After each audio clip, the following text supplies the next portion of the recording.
What's up, everybody, and welcome to Fantasy Football Today DFS. We've got a lot to cover today with a 13-game slate, and of course, I do it with my partner in crime on Fridays, Mike McClure. Mike, how you doing?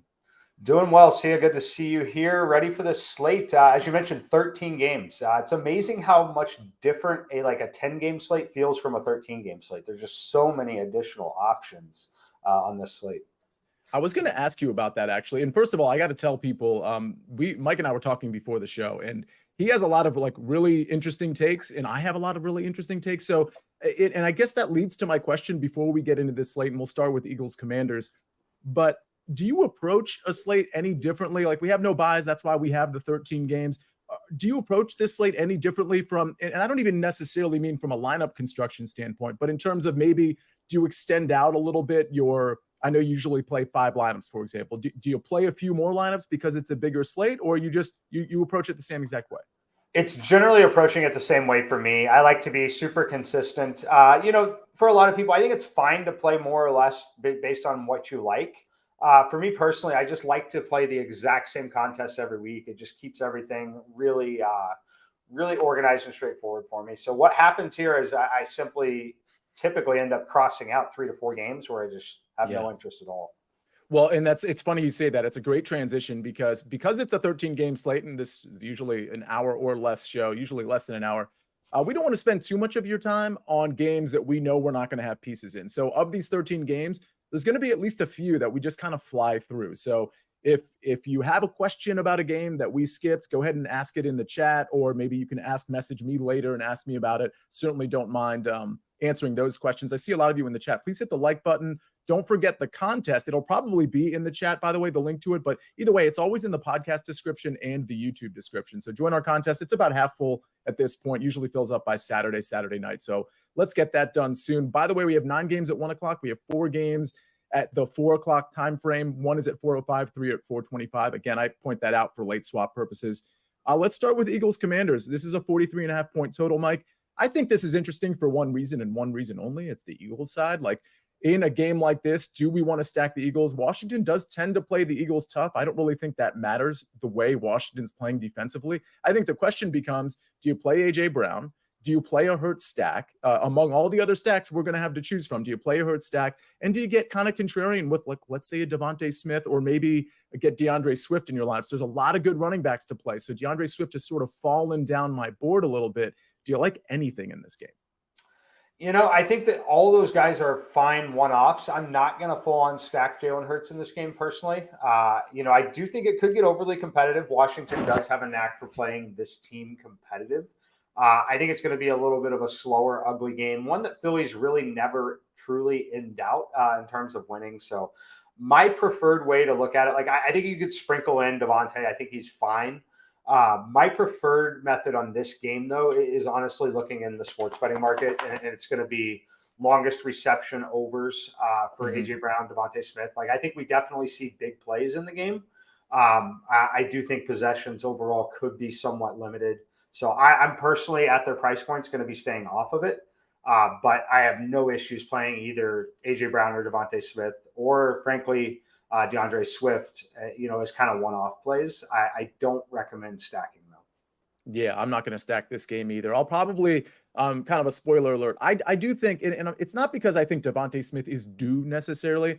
I do think, though, that because this Washington defense is so susceptible to the long ball, I do think we could see a couple of catches by Devontae Smith, a couple long balls, maybe land in the end zone. It could be sort of that Devontae Smith game because of this defensive matchup. So I think that's something to consider, since nobody's going to be paying up for Devontae Smith on this particular slate. So those are things to consider maybe in your bigger entry contests. Let's move on, though. Patriots plus 9.5 at the Dolphins, 47-point total. This one's a lot more interesting. I've checked the weather. I checked it a couple days ago. I'll refresh and make sure I'm looking at it again. But I don't think there's any weather concern in this game down in Miami. I think a Tua stack is certainly in play. It's expensive. There's other stacks we probably like. Pulling Tyreek Hill at 9,500 from this game, super expensive. I'm not sure I'm getting there. He has that hip injury, which, by the way, I'm not really worried about, but it's just something to point out. Raheem Mostert, 7,700, certainly priced up. That's good news in the sense that he'll probably be lower owned, obviously. It's the Patriots side, though, Mike, that I'm interested in. Kendrick Bourne's obviously been good. We've talked about him on this show. Demario Douglas, only 3,300 on this slate. Are you interested in the big time pieces on Miami, and are you playing anybody on the other side? I'm interested in Tyreek Hill, obviously. Spoiler alert, he's really, really good. Yes. So I like playing Tyreek Hill wherever I can. I typically pay up for wide receivers like that on DraftKings where we're getting the full point PPR, especially with guys that we can generally expect 8 to 10 receptions from. Just creates such a high floor, right? So I like Tyreek still. I like the fact that it's on Miami. We do have to check the weather. There could always be rain in Miami. But overall, when dealing with any sort of injury, I'm more comfortable when it's 80 degrees outside as opposed to being in New England where it could be colder. So I do like the spot for him. On the other side, Kendrick Bourne is interesting to me. The price point at 4,700, he's going to be super popular. I'm not going to go there. I'm actually going to be fading him this week. I like Douglas a little better, just the salary savings, 3,300. I'm not stacking Tua and Tyreek, though. I think this is a Tyreek Hill only situation for me. Yeah, I don't mind that at all. And by the way, I'm looking at the weather down in Miami where I just moved from. Somebody asked me where I am. I thought that was a kind of a vague question, but maybe where's my location? I moved from Miami to the Northern Virginia area, right outside of DC. So if that answers your question, but it does sort of reference me being sort of from Miami the last 17 years. It looks like we have a decent chance of showers, like 40%. And it looks like the wind might be up a little bit, nothing like crazy, but we could be looking at 15 to 20 mile per hour winds. That doesn't necessarily mean sustained winds, something basically, you're going to want to look into on Sunday, but something to consider. Did you mention Demario Douglas? Am I out in left field on Demario at 3,300? He's obviously been stepping it up. Juju Smith-Schuster's probably back this week, but I still think in a negative game script, Demario could kind of, break one or still get maybe 4 to 6 targets. Any thoughts there? Yeah, I don't mind it. I think the most attractive point here is obviously the price point, right? 3,300. There's a lot of wiggle room there. There's a massive difference between 3,300 and 4,700 over on DraftKings. So if you want to speculate on any of those, I don't mind Douglas there. I think no one's really going to play him. So I have no issues. I think if I were to do that, it would probably be the scenario where I'm playing Tyreek Hill, though. Yeah, fair enough. All right, let's move on to the Rams +6 at the Cowboys. This is a 45.5 point total. This one's interesting. And Mike, I know you have a lot of interest, so I'm going to kind of cede the floor to you and just get your thoughts. I mean, listen, Dak Prescott, he's 6,100. CeeDee Lamb, 7,600. Michael Gallup, really interesting. Super inefficient last week, but he was getting the targets. He had 10 targets, I believe, only caught 3 of them. He's only 3,400. Jake Ferguson gets a lot of targets, with the exception of last week, 3,600. And then, of course, Cooper Kupp, 9K, Nakua, 7,600. There's a lot of pieces here. Pollard in this game, too. What do you like in this one? I like all of it, Sia. This is my favorite game of the week. I think this game's going to be a competitive shootout back and forth. I like the Cowboys' chances of winning it, but I do like the Rams' ability to push. I think this is a good matchup overall for Dak Prescott. I love that it's a controlled environment, playing indoors. Really helps both of these teams. They play much better when they're playing in those domes. So for me, it's going to start with Dak Prescott. At 6,100, the price point has fallen quite a bit. He's a $7,000 quarterback when he's playing in a matchup like this. I like Tony Pollard a lot. I like Michael Gallup. Again, the most attractive thing about Michael Gallup, the efficiency wasn't necessarily there. The targets are there. The price point is there. When you look at that price point, just $3,400, very, very attractive in this kind of a matchup. And then the tight end, Jake Ferguson. I don't think the Rams are going to be successful covering tight ends this season the way they set up defensively. So I think there's going to be a lot of work over the middle of the field.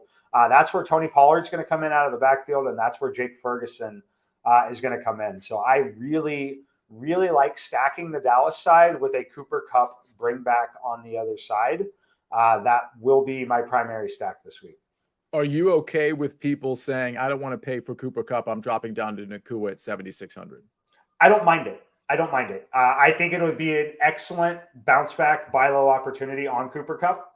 We basically just saw him have his worst game in a year and a half in that last game, but which really was unfortunate. I had a great week on FanDuel, by the way, 10x on FanDuel with Cooper Kupp in my lineup at 6 fantasy points. Wow. Just it was very, very close to a big one. Was waiting for his big second half touchdown that he always has that never came.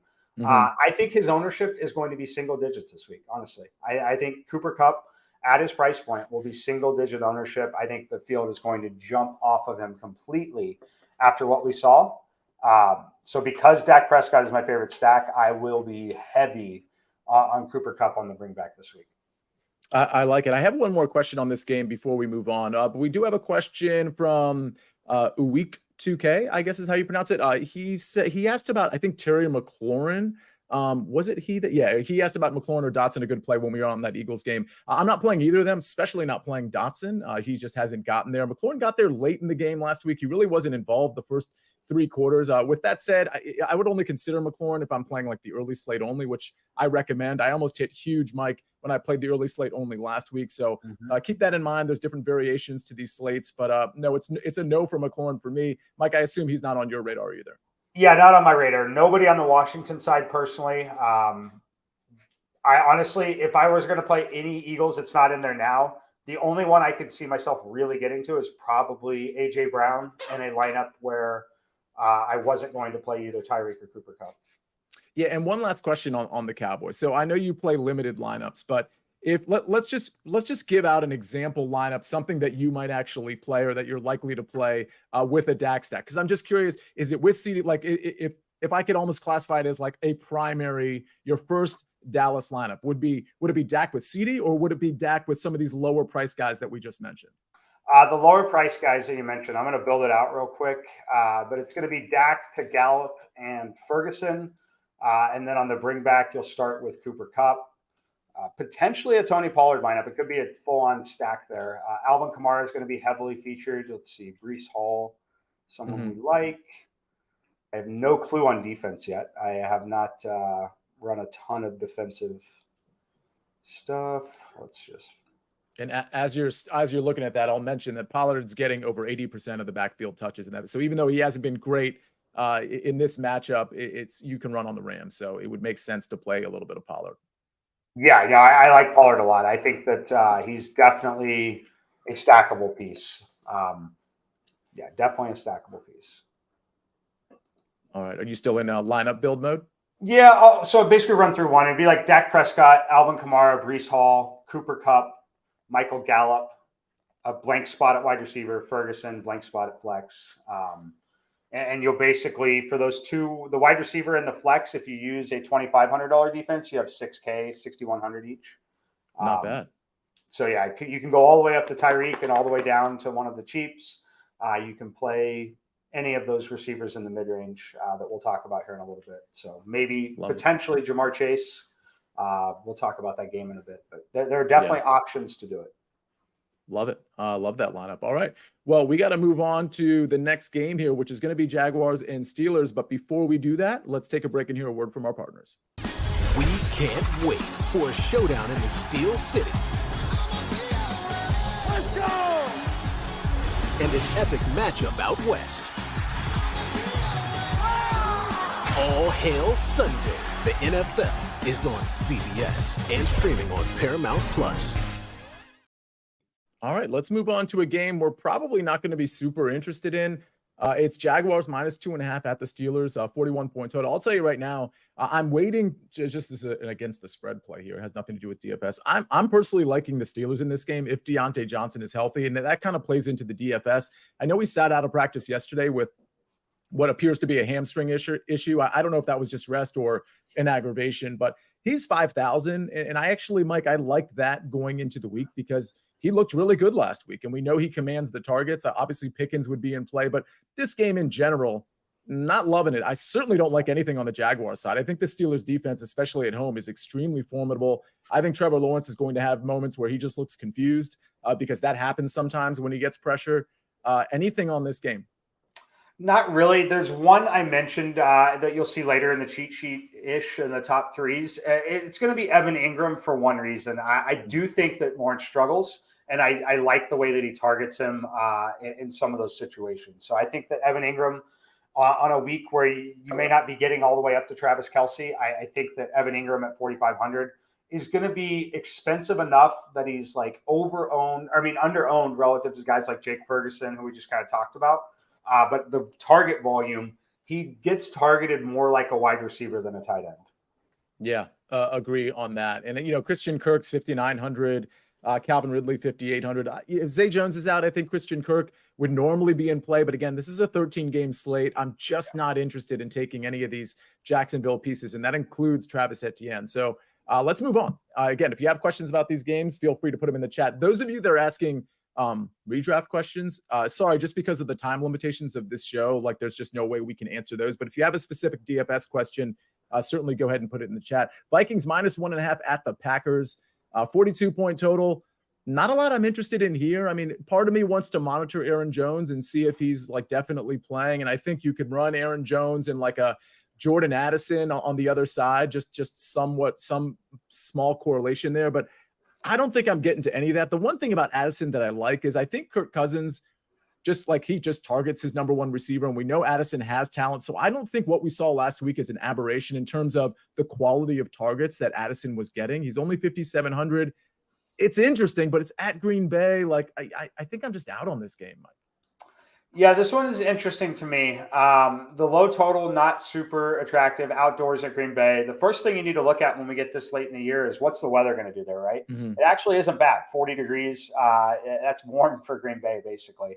Very comfortable football weather overall. So I'm not worried about it from that angle. I think the thing that's so fascinating about the Minnesota Vikings is they do two things at an alarming rate, like much higher than league average. That's throw the football. They don't run the football much at all. They throw the football a ton, and they blitz at an alarming rate defensively.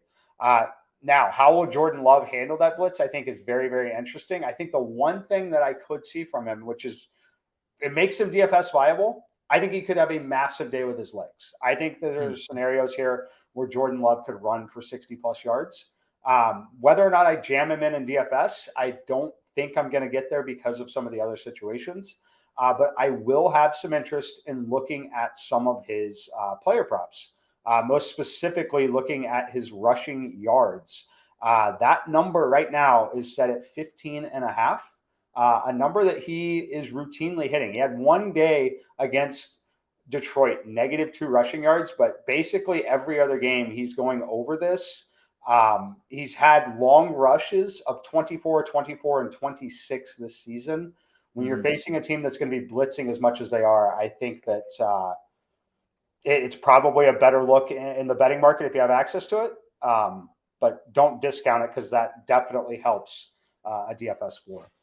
Yeah, quick question, not related to this game from Michael Pace. He says, thoughts on Walker playing for Seattle? I know he didn't practice yesterday, and Zach Charbonnet had a full practice. So, I mean, that does impact the slate. I mean, we'll have to kind of wait and see on that. Mike, do you have an opinion on Ken Walker in terms of whether he plays on Sunday?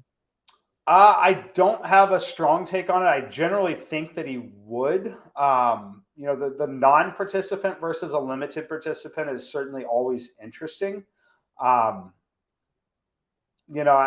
think that it's one of those situations. It's a late game. Like we don't need to know that information just yet. I know we're doing the show right now and doing things like that.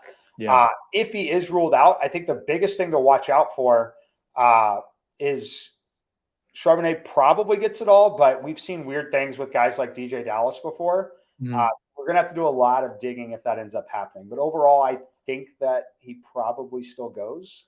But if he doesn't, yeah, it's something we can handle on Twitter, handle on Sportsline. I'll address it in my article there. But honestly, it's not a situation I've dug too deeply into just yet. Yeah, I like that. And for the record, I'm going to be playing, like last week I played more early slate than afternoon slate. Of course, I played the main slate too, but this week, because of the 4 games versus the 9 games, I think I'm going to be focused on a lot of afternoon slate lineups. And I think that for me, that's when Charbonnet is really going to have an impact potentially if Kenneth Walker is not playing. Certainly I would consider him in the main slate too, but just again, I have to stress, consider alternative slates, early slate, afternoon slate, certainly all in play. What's not in play for me, other than one player, is this Jets-Giants game. Jets -2.5 at the Giants, 36.5 point total. Breece Hall is 5,900. Well, that makes a lot of sense. He's going to be chalky. Put him in your cash lineups, maybe fade him in tournaments. And by the way, I think the chalky running backs, we mentioned Pollard. Mike referenced Kamara, which we'll get to. I think Bijan, because of his price, is going to get some ownership. CMC, Pacheco, we'll get to him too. But Breece Hall is one of those guys that's going to be up there. Let me just ask you, is he the only guy you're interested in, and are you playing Breece Hall? I'm playing Breece Hall for sure.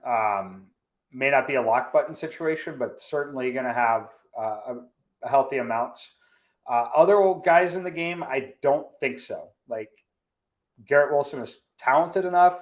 You can play him as a one-off if you want to, but certainly not a game environment that I really want to attack. So for me, it's Breece Hall and potentially a defense, and that's it.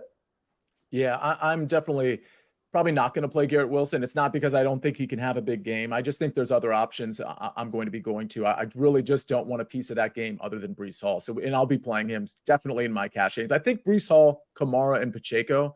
Mike, real quick, I think those are like my 3 favorite cash game options. I'm not asking you to necessarily list your favorite cash game options because I'm just kind of asking you this on the fly. But Kamara, Pacheco, Breece Hall, kind of off the top of your head here, are those 3 of your more favorite cash game options, double up options? Yep. Those would be the 3. If you want to justify Tony Pollard all the way up to 7,500 with Kamara, that would definitely change your lineup construction a little bit. But yeah, it's Kamara, Pacheco, and Breece Hall pretty clearly the top, and until we have a definitive answer on Seattle. Gotcha. All right. Let's talk about the Texans minus 3.5 at the Panthers. This is a 43.5 point total. This one is at least interesting to me. You know, I think CJ Stroud is at 6,300. I think Tank Dell is back. He's 4,900. Obviously, Nico Collins, 5,500. I don't even want to say this is sneaky. It's not like CJ Stroud is sneaky anymore, but I think both sides of the ball could potentially move it. Now, on the Carolina side, I'm not exactly sure what's going on with Hubbard and Miles Sanders. So I don't know that I want to get involved there unless one of them is actually sitting out the game. Obviously, Thielen's in play, but he's priced up, Mike, at 6,600. I'm just not quite as interested, even though I know he's probably going to pay off that price. With that said, are you interested in stacking this game or any pieces in this game?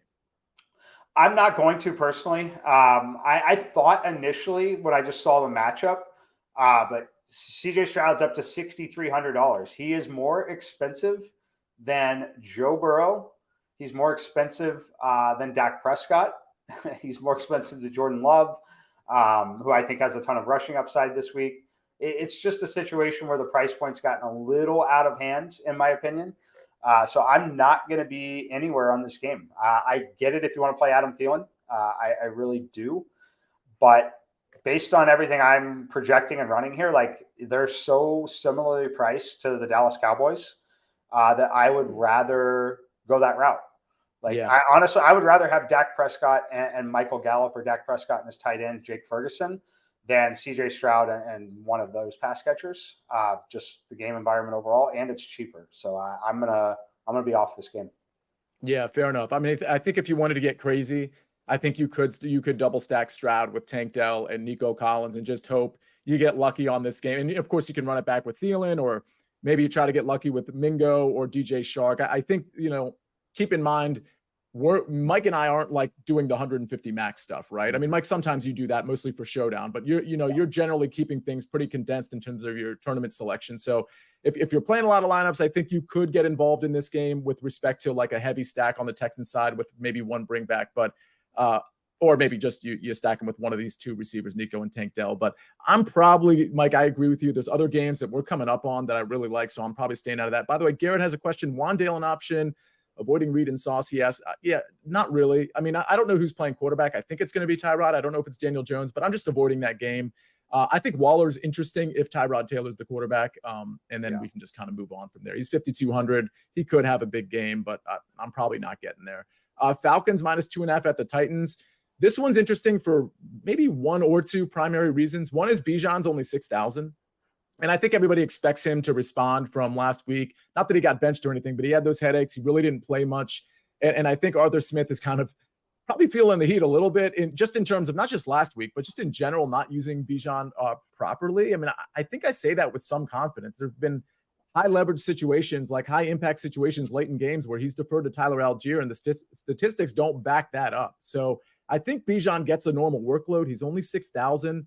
I'm not playing him in cash, but I think in tournaments, he's interesting. He's probably going to carry some ownership. The only other guy that I think is interesting because nobody's going to play him is Derrick Henry. Do you like anything in this game? I mean, I like Bijan a little bit in a tournament, just with the price point there. Derrick Henry, again, always interesting. I don't love the volume that we've seen. Mostly off of it. I probably will end up with one Bijan lineup, though, at 6K. Yeah. Okay. And as far as Derrick Henry, everybody keep in mind, Ryan Tannehill not playing in this game. It's looking to be some combination of Will Levis and Malik Willis. I don't know that they've come to a determination as to, whether one of those guys is definitely starting and finishing the game. So either way, it's not a great situation for Derrick Henry in terms of the Falcons have been good against the run, by the way, but also like they're probably going to stack the box. I don't think Malik Willis or Will Levis is really scaring anybody with their arm, at least not at this juncture of their careers. Speaking of not scaring anybody with their arm, the Saints are -1 at the Colts, 44-point total. Derek Carr. Well, I mean, I don't even know what to say about Derek Carr. I was actually this is like kind of a strong thing to say, but I was like a little embarrassed for him last week because he was just so mad and yelling at everybody. And it was like, dude, clearly you're the problem. Like, let's not like defer all of this and pretend like it's everybody else's fault, even though Chris Olave clearly didn't finish that one route that he was really yelling about. But listen, I like Kamara in this game. I'm not going to go to the Gardner Minshew stuff. I'm probably not going to be on Downs, even though he's only 4,800. Pittman's 6,500. I think Pittman and Downs are interesting if you wanted to get crazy and try to stack this game. But to me, Mike, it's Kamara and I'm out. Kamara's 7,300. What do you think? Yes, it's Alvin Kamara. We've been talking about it for weeks now. We basically both said Alvin Kamara is nearly an auto play until his price point is 8K plus. Then you have to start thinking about it in terms of matchups.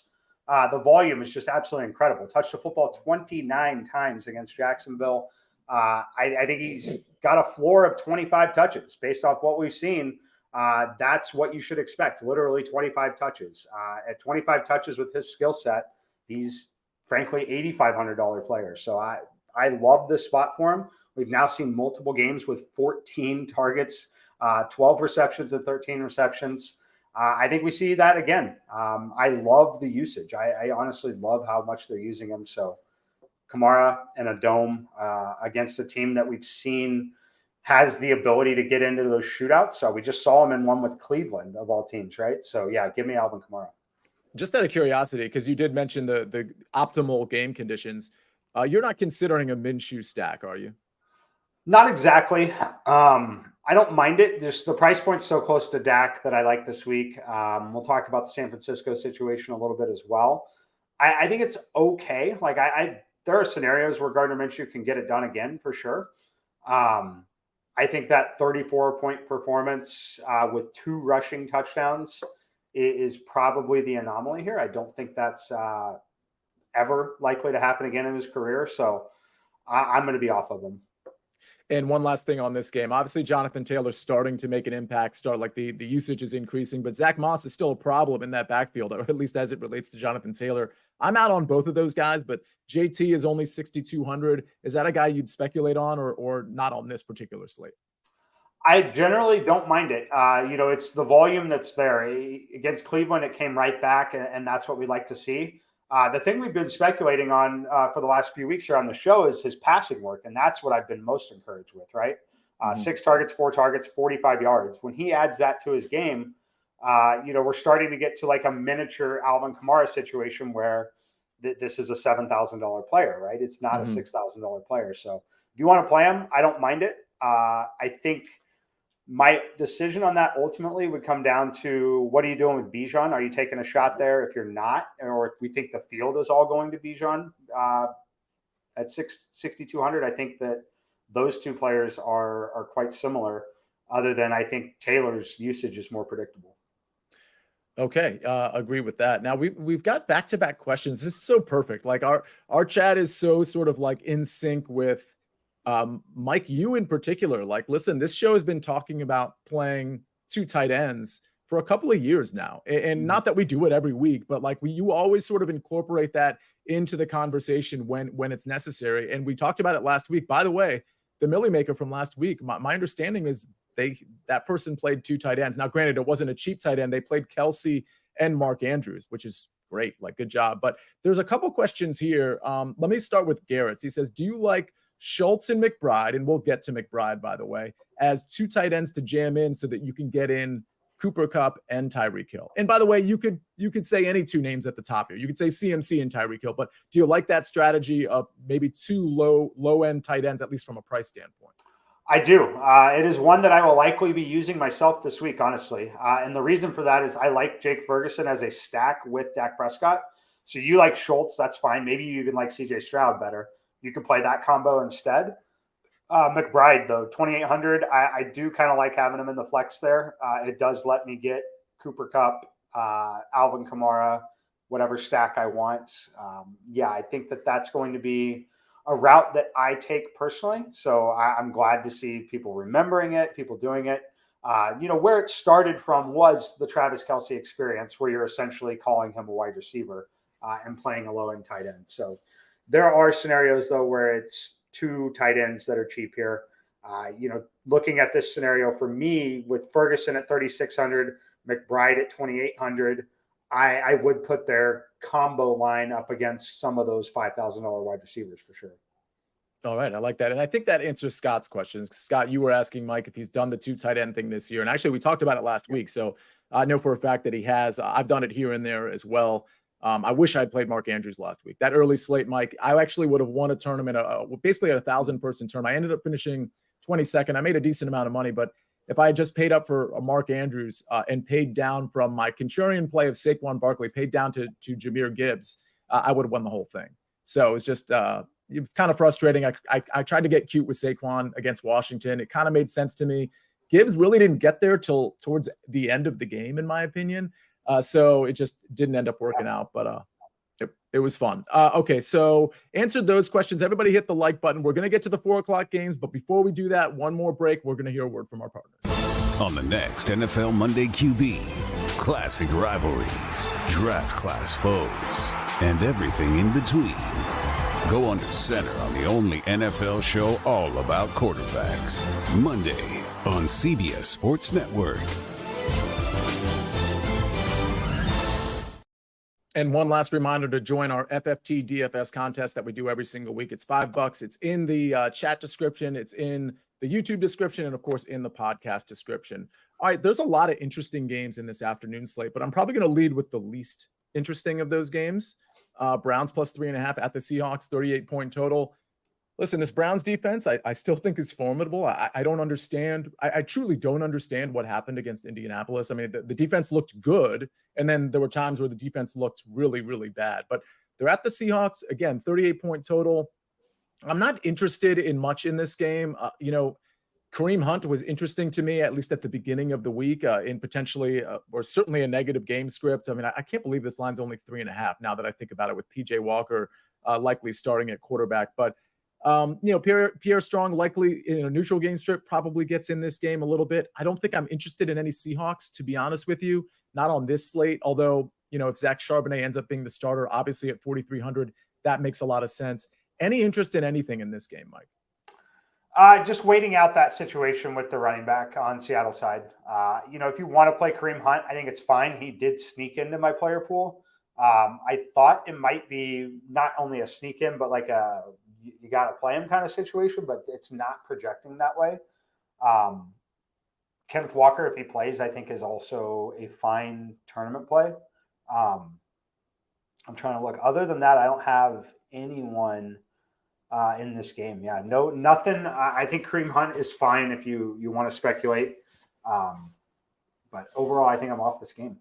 Yeah, I mean, I think as long as Kareem Hunt is healthy, and I'm really talking in the context of the afternoon slate only, again, which is only 4 games, I think Kareem Hunt is certainly in play. And by the way, I want to mention something from a previous game. It's really not a big deal, but that Texans game that we talked about, I think it's worth mentioning Dameon Pierce. I haven't played Dameon Pierce all year. I don't plan on playing him this week or next week or any week.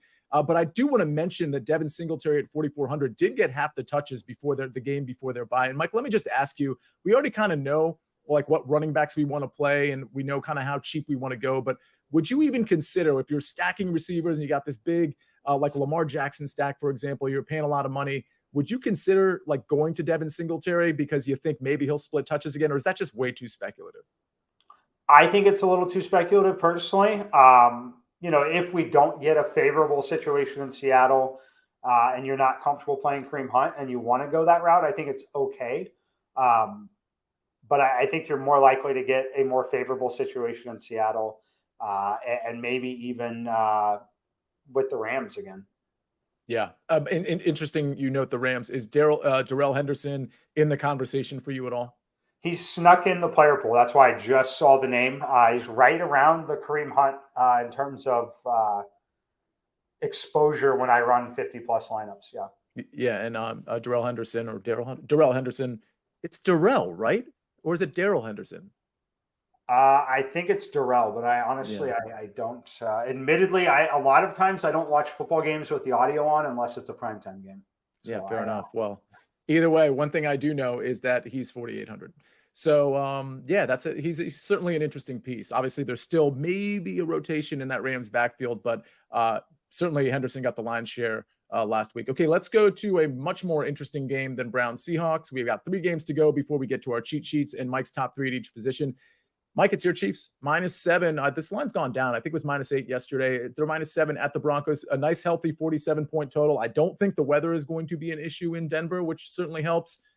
We always have the question when it comes to Mahomes. You always end up like, it's funny because I always find a justification not to play Mahomes and Kelsey because it's too expensive. And you're always on the other side, and it usually pays off for you like it did last week. And I imagine, Mike, that's why you almost won all those FanDuel tournaments last week, even though you had Cooper Kupp in your lineup, because you had Mahomes stacked to Kelsey. So my question for you is, are you running it back this week?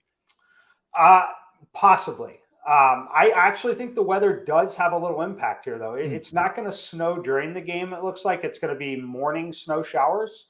But the high that day is 28 degrees with a little north winds.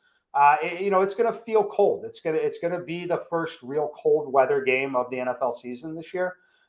It's very possible with what we're looking at that all of the snow gets pushed back. It's going to snow all day Saturday, morning on Sunday. If that's delayed at all, and we do see snow, closer to game time, just the cold is going to be an issue. So it is going to have some impact when you're talking altitude and cold for the first time. It's not going to be comfortable. And that's why you've seen the spread shrink. It was 8.5, touch 9 for a brief second, down to 7. It wouldn't shock me if we saw a 6.5 if the snow was really going to be an issue. And we're not going to know that until, at least 24 hours from now, as far as exact timing on it. Having said that, Patrick Mahomes is still very good at football. Travis Kelce is very good at football. Isaiah Pacheco is cash game playable, tournament playable. I have no interest in anything on the Denver side. Yeah, I don't either. Javonte Williams is certainly looking good, but I have no interest in Javonte there. Even though he's only 5,200, maybe again in the afternoon slate, maybe it's something to consider. But honestly, even on the afternoon slate, I don't think I'm getting there with him. Rashee Rice is 5K. I think that would be the only receiver outside of Travis Kelce, who's actually a receiver too. I'd consider Rashee Rice. I do think he has some boom potential, but I assume, Mike, if you end up getting to a Broncos, or I should say a Kansas City stack, is it just going to be Mahomes to Kelce and you're out? Yeah, Mahomes to Kelce and I'm out, or just there's a small chance it's Mahomes to Pacheco and just kind of still betting on the team. But I really don't think this is a slate to do that. Yeah, I'll say this. The Denver pass defense is bad, and they're down Kareem Jackson thanks to his 2-game suspension. It was 4, reduced to 2. But the rush defense is pretty bad too. Now, their defense as a whole has been a little bit better because they were really injured in the beginning of the year. They've gotten a couple of pieces back. But I think Pacheco is in line for some receptions and a lot of rushing work, especially in this cold weather environment. So he's a guy I'm definitely probably locking in my cash games, and I'll play a little bit of him in tournaments too. So probably, Mike, I'm anticipating that part of the reason that you're not like fully in on Mahomes stacks like you normally are is because these next 2 games, these are the last 2 games, are extremely interesting. Ravens at Cardinals, we'll start there, and then we'll go to Bengals at 49ers. The reason I think the Ravens is really interesting is because you've got that, like what feels like it's going to be sort of a track meet in Arizona with Lamar Jackson and all of his players. I think all of the Ravens are in play. Gus Edwards certainly in play. Lamar to Zay Flowers, Lamar to Mark Andrews, double stack Lamar to both of those guys. I think it's all in play here. He's going to be a popular QB on the slate. Totally get it. The run back options for Arizona. I mean, Marquise Brown has boom potential, also bust potential. Outside of him, not really interested in anybody, not playing Amari DeMarcado. Are you interested in a Lamar stack at all? I don't mind it. I really don't mind it because I think it is a scenario where there could be just enough resistance that they are pushed to score 30 plus points. Lamar does a lot of it himself. So I we'll see when we get to some of the cheat sheet stuff. It's possible that I actually give up all my Mahomes exposure that I wanted. I say all of it, basically one lineup, in favor of a Lamar Jackson lineup. So yes, I like him. I do think they can push. The number one bring back for me is still going to be the cheap tight end, McBride, 2,800. Oh, of course. That's going to be my number one bring back. I will mention it is a slight revenge game for Marquise Brown. Potentially they feature him a little bit. Once again, with Marquise Brown, though, I will say that I think the preferred route to target him is through a longest reception market.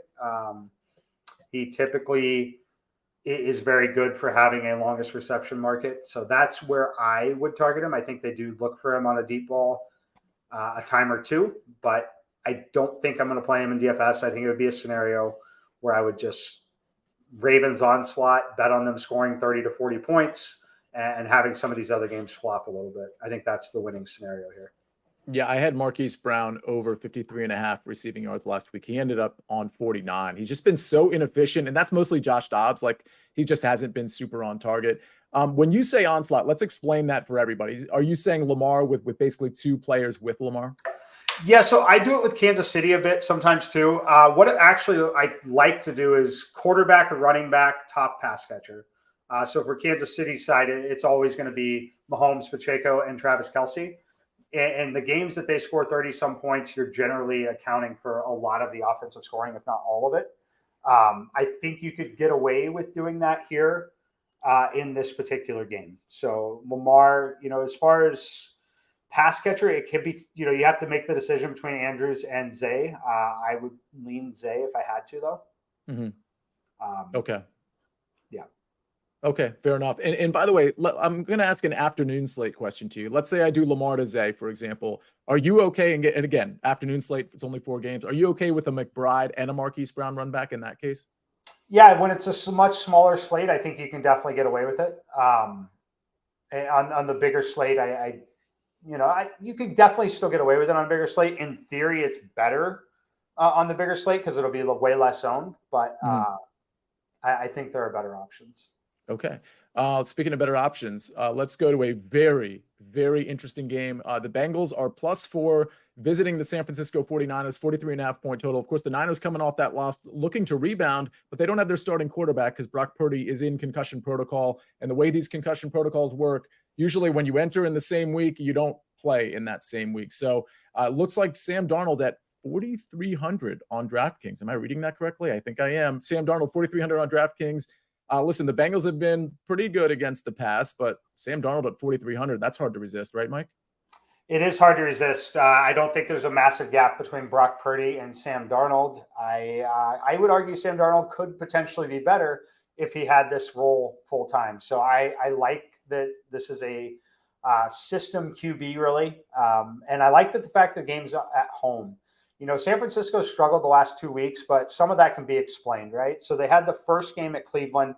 It's an early start road game with a lot of weather. And then the second one, it's a prime time spot stepping into Minnesota with a team that plays with an abnormally high blitzing rate with a young quarterback. And obviously all the injuries, right? Williams out on the offensive line. CMC maybe somewhat limited in that spot. No Deebo Samuel. It was just kind of the perfect storm. So returning home for them, I think this is a great spot to back Darnold and stack him. As far as Brock Purdy playing in this game, I don't think it happens. I think one thing that's really important to call out here, San Francisco is on their bye next week. Considering the home game and everything, it's been incredibly unlikely to see someone go through concussion protocol and actually make it to the game on Sunday. So I don't think it happens. I think it would be kind of foolish for them personally. So I expect the Sam Darnold show, and I will be playing him at 4,300.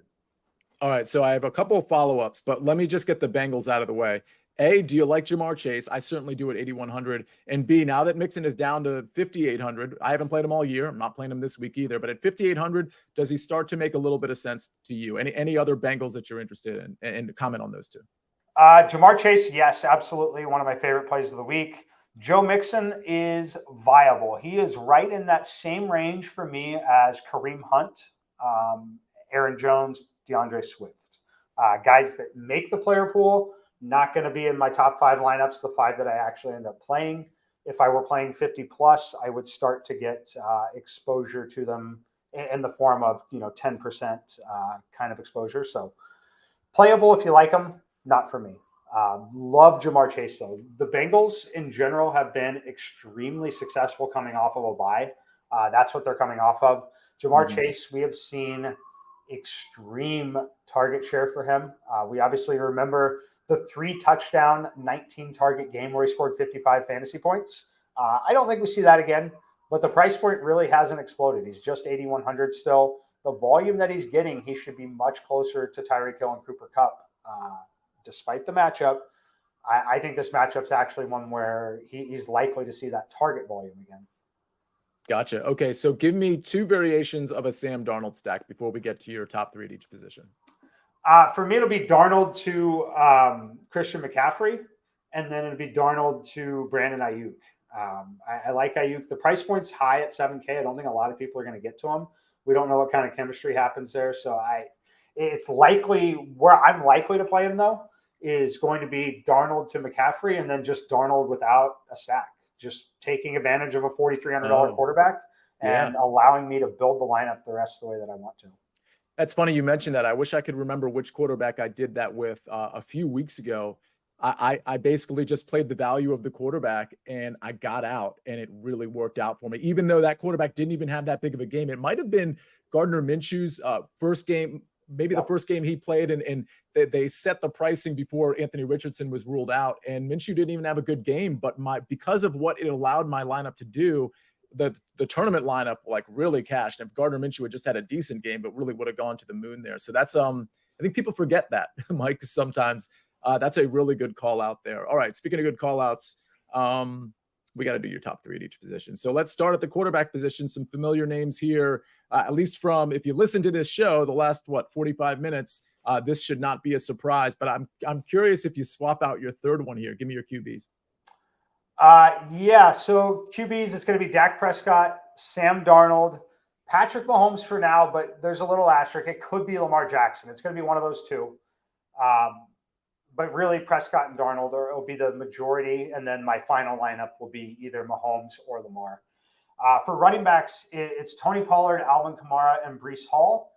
It could end up being more Isaiah Pacheco, definitely right there in that range. But love Alvin Kamara, love Tony Pollard for sure. At wide receiver, I listed Tyreek Hill first. I am swapping that to Cooper Kupp. He's going to be my top guy in this week, just based on all the ownership I'm seeing now. I'm expecting single-digit ownership on Cooper Kupp, and I am willing to partake in that for sure. Number 2, Jamar Chase. Love the volume. Love the time off. I think this is a great spot to back them. Whether or not the Bengals win or even cover the spread, I think we're seeing double-digit targets again for sure for Jamar Chase. And then Michael Gallup's the guy listed. I love the target volume. I love the price point. I love the matchup. I love the stackability. 3,600 Michael Gallup is someone I'm going to have heavily featured. Tight end, Jake Ferguson, stacking with Dak Prescott. Again, you never see me on the Cowboys. I'm on the Cowboys this week. I like their offenses a lot. Evan Ingram was the next tight end I listed. And the reason for that is I don't think enough people are going to play him. At 4,500, I think he could see double-digit targets in a game that is frankly ugly, and Trevor Lawrence is going to need a little safety valve. And then Trey McBride, 2,800. Can they push it all? We'll see. I think he's going to have the volume. I think there are scenarios where he gets there against Baltimore. All right, so let's go to my cheat sheet. So I have this is basically a tie, but I'm going to go with what you see on the screen here. Lamar Jackson, 8,100 to Zay Flowers, 5,600. But I was talking to Mike pre-show. Another one that I really like is what we just talked about. Christian McCaffrey and Sam Darnold. So again, that's not your typical stack, right? Because it's not with the receiver, but we know who Christian McCaffrey really is. He's a receiver and a running back at the same time. So I like both of those stacks. Those are the stacks I'm going to be mostly all in on. My value play is Demario Douglas at 3,300. Honestly, I could have put Trey McBride there too. So don't be married to this chart. There's a couple, and obviously Mike has some too. Demario Douglas, Trey McBride, probably a tie there. Going to be playing a little bit of both of those. My chalk play is going to be Alvin Kamara for all the reasons we talked about. He's not even 8K yet, and that's the price Mike would put on him. Certainly the price I'd put on him right here and right now. My contrarian play, Devontae Smith. I just think people are frustrated with Devontae Smith. And just for the same reason, I played Saquon Barkley last week. And by the way, that did not work out for me. I'm targeting the Washington defense, and I'm going to target them with somebody that nobody's going to want to play. Everybody's going to want to play A.J. Brown. Makes a ton of sense. A.J. Brown likely has a better game, but Devontae Smith could have one of those 150-yard games and a touchdown or two because it's the Washington defense. So that's my contrarian play. It could crash and burn, but that's what contrarian plays are for. My fade, Travis Etienne. I'm fading the Jacksonville Jaguars in general in the betting market. All things Jacksonville. Christian Kirk, no. Travis Etienne, no. Trevor Lawrence, no. Fade the Jags for me, at least. Mike, your cheat sheet. Dak Prescott. I'm in on the Cowboys this week. So Dak Prescott to Jake Ferguson. You could make it Gallup if you want. You can make it CeeDee Lamb or Tony Pollard if you want. Pick your favorite. Kind of like them all. But for me, it's going to be tight end Jake Ferguson. I think this Rams team is not very good covering tight ends. So that's where I'm going to be. My value play will also be a Dallas Cowboy. Michael Gallup, 3,400. Simply too cheap for the volume, the matchup. Again, a big theme here. I want these guys in a dome, in a controlled environment. The later we get into the season, the more that becomes important to me. That's where we're going to play Michael Gallup. The chalk play, Breece Hall, 5,900. The volume is too good. The price point is too good. This could be Isaiah Pacheco if you want to go that route. I'm going to go Breece Hall to start. Contrarian, Cooper Kupp. Might feel a little weird to see this. I am, at this moment, projecting single-digit ownership on Cooper Kupp. It fits naturally with my bring back or with my stack in the Dallas Cowboys. I think it's a massive bounce back week for him after one of his worst games really in the last year and a half. And then my fade, Kendrick Bourne, 4,700. It's weird to see a fade at 4,700. It's not taking a massive stance.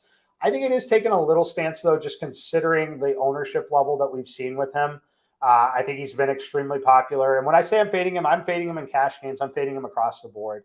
I don't necessarily like New England against Miami here. I think this is a good spot for Miami's defense to kind of get right at home. So I'm fading Kendrick Bourne here.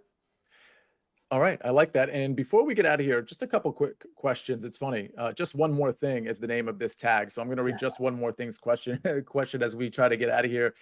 He asks about George Kittle, like knowing that you're considering or not considering, you're playing Sam Darnold. And he mentions like Bengals, have a pass rush and that Darnold and Kittle are boys. Apparently that's news to me.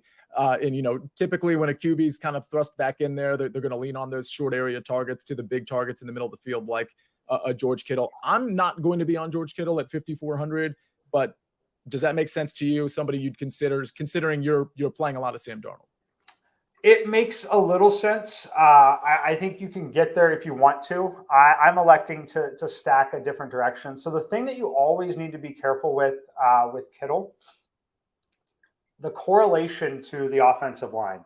Now you're bringing in a backup quarterback. Trent Williams is critical here. If Trent Williams plays, then yes, fire away. If not, those are the situations where Kittle gets called on a little bit more in his blocking assignments. With a quarterback change like that, I think that this is probably a situation where he would be called on a little more in that role. Again, it is very speculative. We don't have massive sample sizes of that. We have seen it, though. Just knowing with the pass rush and all that, I could see him being used in a blocking assignment just a touch more than you would like at that price point on a full slate. So I'm not going to go that route. However, he's very talented, especially after the catch. So if you like him, definitely play him. I think he's going to be blocking more. And one last thing before we go, I don't think either of us are playing any Burrow stacks, but Burrow to Chase and Higgins with a CMC run back. Any interest there? I don't mind it. The price point's low enough. For me, it's one of the situations where I'm just going to play Jamar Chase. I think that's where it's kind of all going. I think against this particular matchup, the scenario where Burrow is needed is a little unlikely. There are scenarios where Jamar Chase is needed because he has 13 catches and does land in the end zone and does rack up the yards, while Burrow maybe only has one touchdown pass and that touchdown. So I think Chase is far more of a necessity than Burrow is. Absolutely. Rick Johnson says, awesome show. Thanks for the content.